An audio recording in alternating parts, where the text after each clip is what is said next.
And when I go there, they're like asking me if I've ever been arrested, and I'm giving them information that I guess I shouldn't have given them, but I'm giving them like, yeah, I just was in prison and I did this much time. And she's like, okay, right. And she's like, why them are asking? But I don't even know. I don't know what I'm doing. My mother set the appointment up, so even she probably could even warn me, like, I don't know if you should do this. Probably didn't know herself.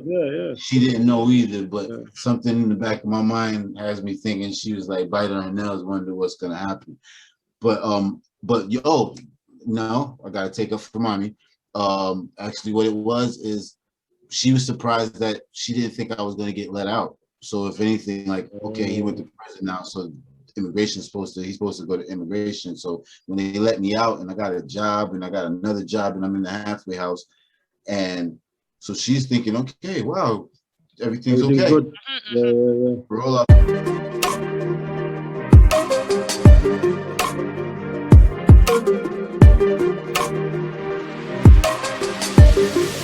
Been here 14 years and it just doesn't sound good. So I don't do it. Yeah. Right, and that's what really blows a lot of people away. And it was, my accent had a lot to do with me even being able to push forward when I got here, because people would do this thing about like twanging. They would always say I'm twanging, twanging, and they wouldn't like give me pay me no attention, like when I be trying to communicate or whatever it is. Like they wouldn't take me serious. They would either make a joke out of. Yeah, so it was really frustrating being here with nobody. I don't know, not my family. They're not here. Nobody really was planning on coming back here. Oh, just to visit though. Like I remember my family coming down here to bury my great grandmother, which that's whose house I'm in now. And I was a kid and I wanted to go. We all wanted to go, but just the big people went and see my mother because she was a single parent. And she always said, well, if I can't send the three of you, then I'm not going to send none of you. Like, you can't just send one of them. Right. So that's why we never actually came. So like, I never would have imagined that I would come here under this circumstance. Even when I first got here, it was kind of surreal because I was more like, it didn't hit me like, oh, like I just got sent somewhere I've never been and with no family and no nothing. It didn't hit me right away. It was more like, wow, this is Jamaica. Like I was a tourist for like, about like almost a year, and then reality hit me. And so let me ask you this, take us through what it was like. So like you got in trouble, and then like you spent a little bit of time. I went time in prison or whatever. Like I never thought that I would actually be coming out here. Even when I pled guilty and I got sentenced, I got sentenced to 5 years, and it had happened in Pennsylvania. I wasn't even. I told you I was from New Jersey, so I had really no business in Pennsylvania. So now I'm stuck all the way in a state prison in Pennsylvania. It's like 10 hours away from my family. And so I was there for just about the whole 5 years. I'm like 4 years. And but I didn't see any family. So no this visits? is like no visits. No visits. Oh, wow. Barely any mail.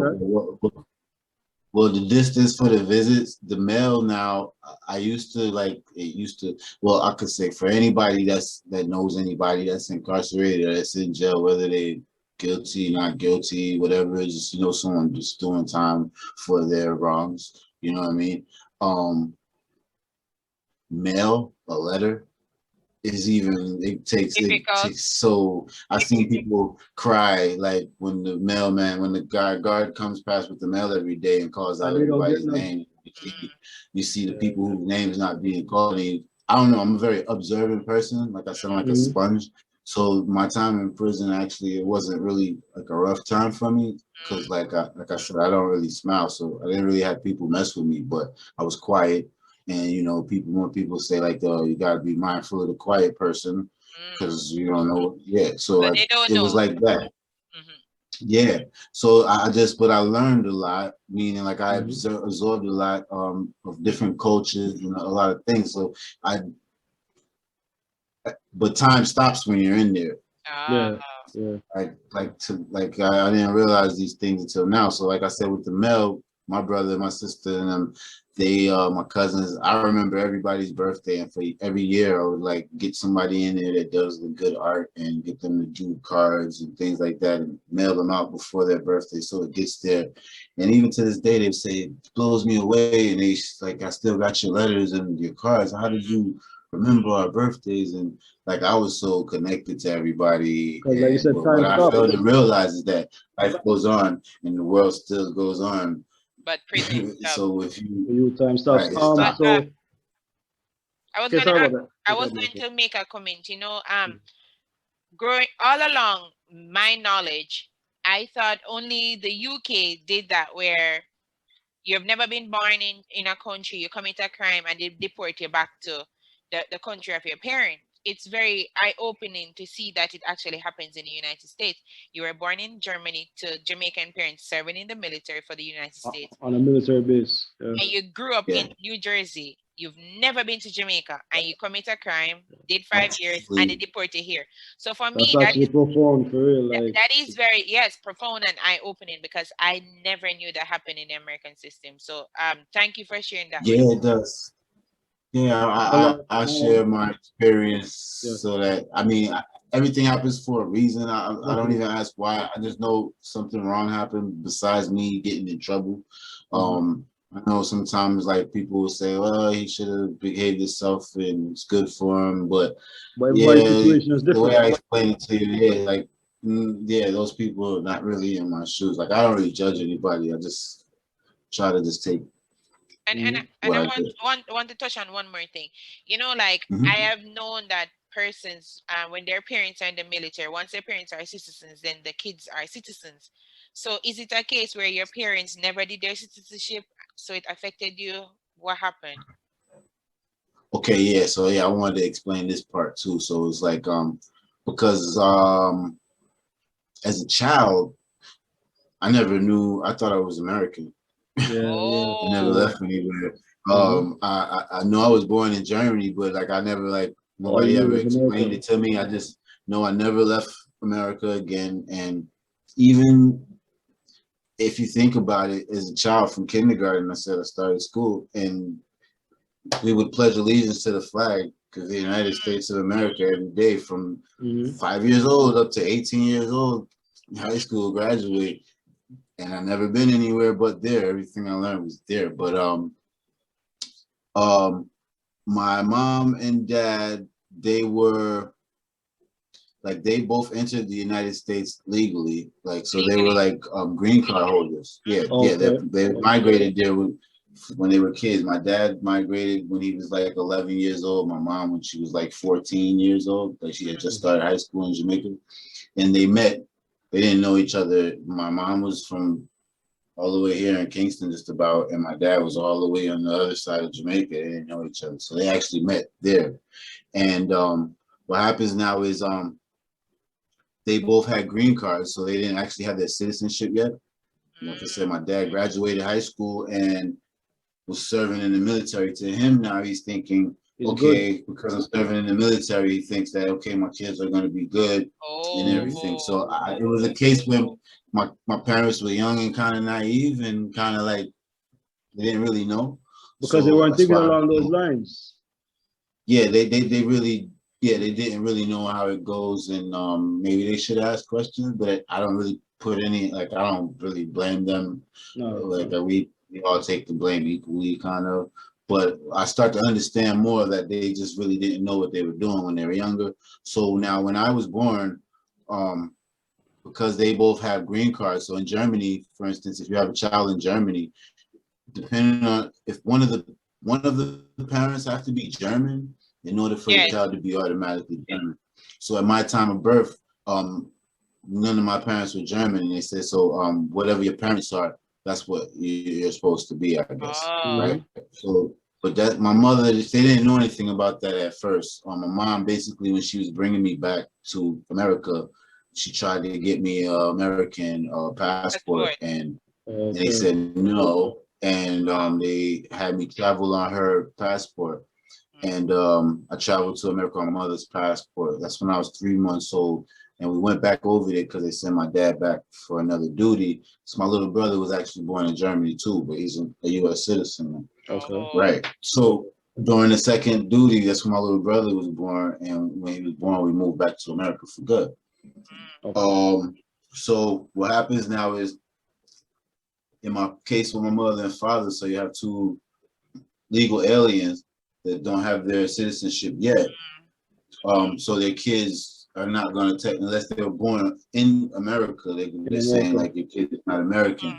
However, we were like, was born on U.S. Soil, or they said it's not U.S. soil, it's like they leased it, it's like an installation or whatever. The name of the hospital that I was born was called American Hospital, and it was like U.S. American doctors and soldiers that delivered me, right?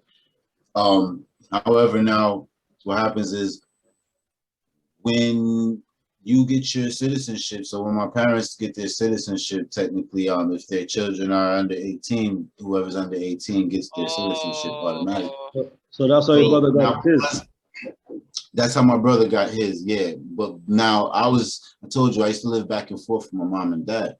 I was the only one that would go back and forth. My sister, she was born in America. She was born in New Jersey, and so now it's just me and my brother, and now me and my brother and my sister. But I would move to my dad's house for the school year and go back to my mom's house. And during the time of me moving back and forth, my dad used to let my mom still file for me on her income tax, and that's what messed up when I was 12 years old. My dad got his citizenship, and I was living with him, and I was going to school, right? However, so technically, I was supposed to have my citizenship then, and that was what I was fighting. That was what I was using to fight for them to overturn it. And they did their research, and they said, well, in 1992, your mother was filing income tax for you, saying you were living over here. And they only live like 5 minutes away from each other, like a 5-minute drive, 30-minute, maybe a 20-minute walk. But that's how close it was, and so I kind of got screwed because of that. So like to kind of to clarify things, like so simply because your mother is the one that filed for you on her taxes and not your father, who was a citizen, that's why you were given the opportunity. Even if my dad, so it didn't matter who was the citizen. It was just the case that they didn't have. So when they got divorced, it wasn't like the custody for the kids was equal. There was no custody like where you could only have them this time. So it was equal, and my dad would pay his little child support or whatever. But other than that, there was no who gets more rights over the kids. So it was okay for me to be moving back and forth. However, because my dad basically, he didn't know he was going to get it. So when he got it in 1992, he just automatically thought that you got it. Automatically. Right. And that wasn't the case. So now my mom actually got her citizenship. I think it was like about 17 or like 16 days after my 18th birthday. Oh, wow. And you missed it just by days. Right. So I missed it. Right. Now, this is what I could say. I can't really blame my mom, and I didn't know that she was kind of aware, because when I started to get in trouble, she would panic, and I never used to know why. And I did remember her one time say, one day, well, you better be careful, because one day they're gonna send you to Jamaica, and that went over my head, because I noticed like she never came to me and like explained it to me for me to like really. Well, she tried to, but at that time, remember, like I'm not even used to them even trying to direct me or anything like that. So, like, and then not only that, but it's like mind blowing. Like, why would I be going to Jamaica? I didn't even know what deported meant. Never been there before. Never been there. Anything, right? Like just watching movies, Third World Cop and stuff like that. Like watching Oliver tapes and VCR like tapes back when I was young, like stuff like that. That's all I knew. So I thought it was a joke. I'm like, I'm American. What are you talking about? And and I started to wander off more, and I would like get in trouble more. Like that last time I got in trouble, that was like the me going to prison. But before then, like I would like I got like in trouble, caught with like weed. Like my okay, so when I turned 18 as an adult, this is when my mother first was like when I first seen her panic. I was with my cousin. My cousin's 17 and I'm 18, and yeah, we would like smoke weed at the time or whatever, and so he had like a little like a spliff tail, like a roach, like a little in the ashtray, and the police, I remember the police pulled up on us at the supermarket, and all I'm thinking is to protect my cousin. So I take the blame for it, not knowing that okay, my cousin should have took the blame for it because he's a minor, he's still juvenile, and that's not going to be on his adult record. Me not knowing that I just turned 18, and so that's the first time I went into the system. It was for roach, they would call it yeah. So it wasn't even like a amount of weed. It was a joint that was finished, right? But that's how I got into the system. And I remember they got this thing called ROR, which is like released on your own recognizance or something like that. Okay. And yeah, and so that's how I didn't need a bail or anything, so they let me go that way. So I came home that same night, and my mom, that's when she was like, "Oh, you better be careful, because one day they're not gonna let you go." And I was 18. When I went to Pennsylvania, I was 21, 22 years old. So in between that time now, I remember I moved out of my mom's house, so I got my first apartment, a little studio apartment, and but the apartment was in a drug infested neighborhood. It was just cheap, so and I just wanted to have my own place. And I was proud of myself. My mom was proud. I mean, we know the area, the place where it was at. Like I said, is the whole place is just drug infested everywhere. But like having around, your own you place, talking your about mom when was like proud. yeah, and my mom is not there to like really like TV and things like that, music and stuff like that, really did influence me and my peers. You know what I mean? At the time, that's why I know that music and all of this stuff that they have now, it really do influence a lot of the youth today. And those people that's doing the influence, like helping influence you, they're not gonna really they don't care. So it's like I don't know. I'm trying to help wake people up, but that influenced me, and yeah, I remember I must have got arrested like 2 or 3 other times, but they were like small it wasn't offenses. like a state thing. It was like a small offense thing, whatever. So I didn't really like get any time or anything like that. So this last time, I'm 21, about to be 22, and I get arrested in Pennsylvania, and now it's a drug charge, and they're like it's a felony. And I remember like from the time I got arrested, I didn't get bailed out. So I was in jail in the county and went to told them I didn't want to go to trial. I plead guilty. I was wrong and took the time. And I just was like, okay, I'm going on this journey, and I'm far away from home, family, everything. And yeah, it's you gotta really have a strong psyche, like a mental, like yeah. But so now when I get to Pennsylvania and that happened, I still didn't know I was going to Jamaica. So what happens now is I'm getting out. They parole me to like a little halfway house, and I go there. I have a parole officer, but I'm in Pennsylvania still. They don't let me go to New Jersey yet. And I get a job, and the job requires me to get my green card. I needed my green card. I was working, but they needed the green card, and I didn't have it when I got arrested in Pennsylvania. All my documents, like I don't know what they did with my stuff.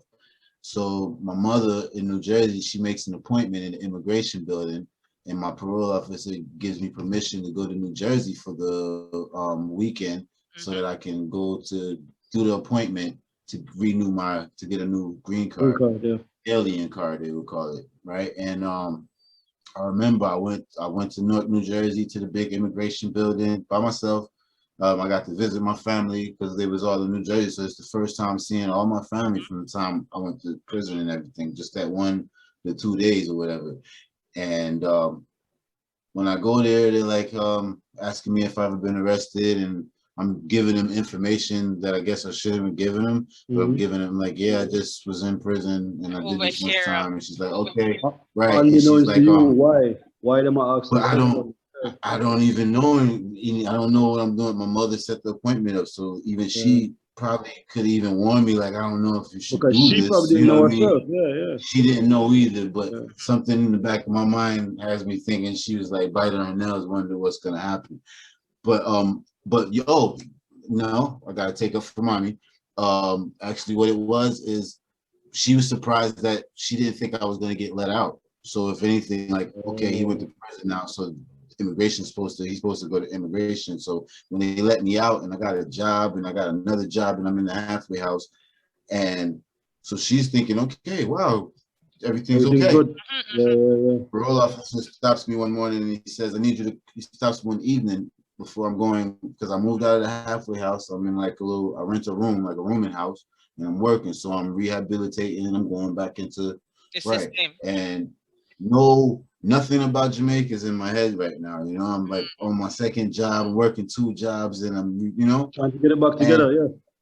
Right. And the parole officer comes to me one evening and say, I need you to come in tomorrow morning first thing. And I'm like, I just start the new job. What do you mean? It's like, don't worry, I'll talk to them, but you got to come sign some papers. So me now, I'm kind of nervous because I was around somebody that was smoking weed. I wasn't smoking, but I was like, I wonder if he's going to ask me to take a urine, and I wonder if it's in my system. And so I'm a nervous wreck. And I go there that morning. I'm asking some of my peers, like, yo, you think what's going to happen? And I'm in there. I'm nervous. He's not even in there. Somebody else says, oh, your parole officer's in traffic, but I'll deal with it for you. Just got to sign some papers. And I walk in the office, and ICE, immigration, they just slam the door.